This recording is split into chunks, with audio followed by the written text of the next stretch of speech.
Kung tatanawin ang pupuntahan, parang malayo ka pa. Kung lilingunin ang pinanggalingan, malayo ka na.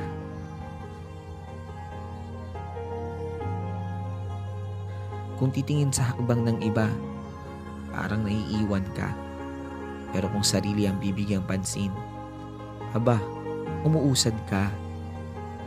Maaaring pagtagpuin tayo sa ilang bahagi ng paglalakbay.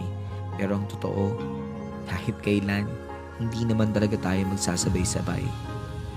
Magkaiba ang panahon, magkaiba ang daan, magkaiba ang oras, magkaiba ang bilis. Minsan, nakadepende kung saan nakabaling ang paningin. Pero isa lang ang sigurado, kahit mabagal, kahit pahinto-hinto, kahit nakakapagod, kahit nakakahapo, sa huli, makakarating. Huwag na huwag susuko.